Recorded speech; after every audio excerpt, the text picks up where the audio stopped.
हाँ जी। तो आज फिर हम लोग आ गए हैं यहाँ पार्ट 4 पे। जेडब्ल्यू 2006 में पूछा गया अब तक का मेरे हिसाब से तो one of the simplest question ये होने वाला है।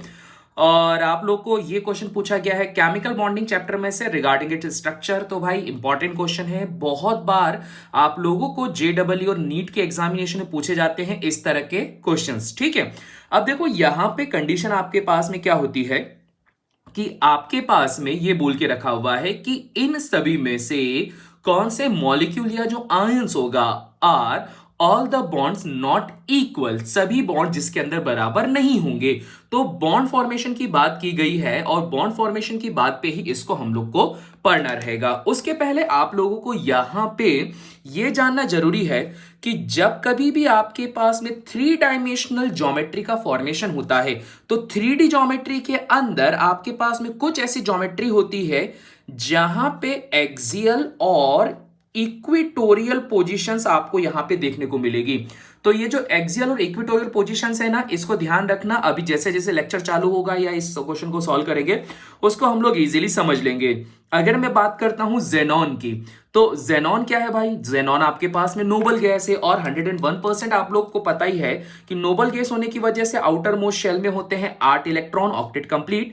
फ्लोरीन जो यहां पर बैठा हुआ है, तो फ्लोरीन के साथ में कहानी ये होती है कि भैया चार चार फ्लोरीन को आप लोगों ने यहां पर क्या करके रखा हुआ है, मिला के रखा गया है। तो जेनॉन अगर चार फ्लोरीन के साथ मिलेगा तो सबसे स्टेबल स्ट्रक्चर आप क्या बना सकते हो, यहां पर बना दिया जेनॉन और फ्लोरीन को लगा दिया है आपने इस प्लेन पर। तो ये ध्यान रखना, जब कभी भी आपके पास में कोई भी एटम इस तरह से प्लेन पर आता है तो इसे कहा जाता है इक्विटोरियल पोजीशन। तो इक्विटोरियल के लिए मैं क्या कर देता हूं, यहां पे ई लगा देता हूं। तो ये तो हो गई आपके पास में इक्विटोरियल पोजीशन। और फ्लोरीन की अगर आप बात करते हो तो भैया जिनॉन की बात करते हो तो चार इलेक्ट्रॉन यहां यूज हो गए और चार बचे हुए थे, तो एक लॉन पेयर इधर ऊपर आ जाएगी और एक लॉन पेयर इधर आ जाएगी, ये एक्सियल पोजीशन पे आ जाएगी। और यहां से अगर आप इसको मिला दोगे तो इसका स्क्वायर प्लेनर शेप आपके पास में बन जाएगा। ठीक है, इसके बाद में बात कर लेता हूं मैं यहां पर सेकंड वाला ऑप्शन जो कि आपके पास में देके रखा हुआ है बोरॉन के लिए। ठीक है, अब देखो भाई बोरॉन के साथ में क्या है, अगर मैं बात करता हूं बोरॉन की, तो बोरॉन के आउटर मोस्ट शेल के अंदर अगर आप बात करते हो तो बोरॉन के पास में टोटल 5 इलेक्ट्रॉन होते हैं। तो आउटर मोस्ट शेल के अंदर कितने हो जाएंगे, इसके पास में हो जाएंगे 3 इलेक्ट्रॉन, है ना। तो बोरॉन के आउटर मोस्ट शेल में हो गए 3 इलेक्ट्रॉन। तो बोरॉन अगर फ्लोरीन के साथ में रिएक्शन करने पर आएगा तो सेंटर में तो रहेगा आपके पास में बोरॉन, 3 फ्लोरीन इसको इस तरह से घेर लेंगे और जो चौथा फ्लोरीन होगा वो कोऑर्डिनेट कोवेलेंट बॉन्ड का फॉर्मेशन करेगा कुछ इस तरह से, है ना। तो ऑक्टेट ही तो पूरा करना है ना, तो ऑक्टेट पूरा करने के लिए ये कहानी हुई। तो भाई देखो, ये रहे बोरॉन के 3 इलेक्ट्रॉन और यहां पर फ्लोरीन के इसने 3 और ले लिए, 6 हो गए और एक इलेक्ट्रॉन यहां से डोनेट कर दिया। तो बॉन्ड लेंथ जो होगी इसकी भी यहां पे ऑलमोस्ट सेम हो जाएगी। पर अगर मैं बात करता हूं यहां पर सी वाले ऑप्शन की, जहां पर आपके पास में सल्फर और 4 फ्लोरीन रखे गए हैं, तो सल्फर जो होता है वो आपके पास ऑक्सीजन ग्रुप से बिलोंग करता है, जिस वजह से इसके आउटर मोस्ट शेल में टोटल 6 इलेक्ट्रॉन होते हैं, जबकि 4 फ्लोरीन है। फ्लोरीन हमेशा क्या होता है, -1 इलेक्ट्रॉन गेन करने वाला। तो जब इसके स्ट्रक्चर को ड्रॉ करने की बात आएगी तो ये रहा आपके पास में सल्फर और 4 फ्लोरीन है। और ध्यान रखना रे भैया, 4 फ्लोरीन 4 इलेक्ट्रॉन ले लेंगे, एक लॉन पेयर बच जाएगी। एक लॉन पेयर बचे हुए होने की वजह से अगर मैं इसके स्ट्रक्चर की बात करता हूं तो भैया ये रही आपके पास में यहां पर एक लॉन पेयर, और हम लोगों को सारे एस्पेक्ट को देखते हुए इसे बनाना है। तो एक फ्लोरीन इधर आएगा, एक फ्लोरीन इधर आएगा, एक फ्लोरीन इधर और एक फ्लोरीन इधर।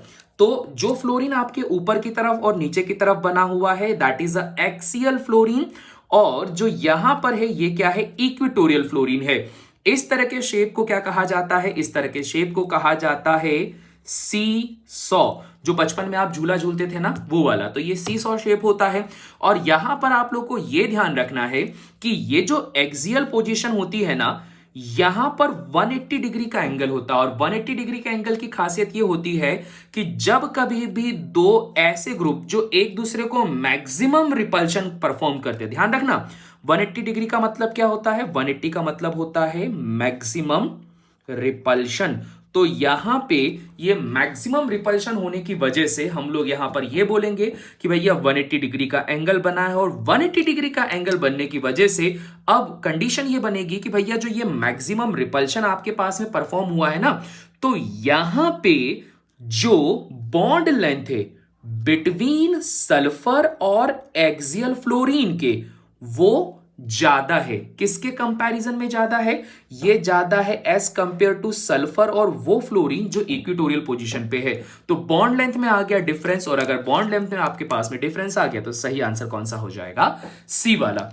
तो जस्ट सिंपल सा क्वेश्चन है आपके पास में, यहां पर ये बॉन्ड लेंथ में डिफरेंस आपके पास में शो हो जाता है। तो बस इतना ही ध्यान रखना। और कई सारे लोगों को अगर यहां वाले में दिक्कत आती है तो भैया इसके लिए ट्रिक ये है कि यहां पर जो आपके पास में बॉन्ड फॉर्म हुआ था, ये कौन सा बॉन्ड फॉर्म था? कोऑर्डिनेट कोवेलेंट बॉन्ड था, ठीक है। कोऑर्डिनेट कोवेलेंट बॉन्ड की खासियत ध्यान रखना कि यहां पर कोई भी चेंज नहीं आता है लेंथ में। तो यहां आप लोग याद रख सकते हो, नो चेंज इन लेंथ। तो कृपया इस बात को ध्यान देना कि जब कभी भी आप केमिकल बॉन्ड का फॉर्मेशन करोगे तो कोऑर्डिनेट कोवेलेंट बॉन्ड बनाने पर कोई भी लेंथ में चेंज नहीं आता है। सो इस वजह से सही आंसर कौन सा हो गया हमारे पास में? सी वाला। And that's it. ये है इतना सिंपल सा क्वेश्चन। होप सो ये क्वेश्चन आप लोग को क्लियर हो गया होगा, ट्रिक समझ में आ गई होगी कि यहां पर क्या ध्यान रखना है। तो अब मिलेंगे हम लोग आप सभी से अगले जो क्वेश्चन रहेगा इसका पार्ट 5 में, जहां पर अगेन हम लोग जेडब्ल्यू एडवांस की बात करेंगे कि वहां पर किस तरह से सिंपल क्वेश्चन आते हैं। तब तक के लिए इस लेक्चर को करेंगे हम लोग एंड मिलेंगे आप सभी से नेक्स्ट वीडियो में। तब तक के लिए टाटा बाय बाय।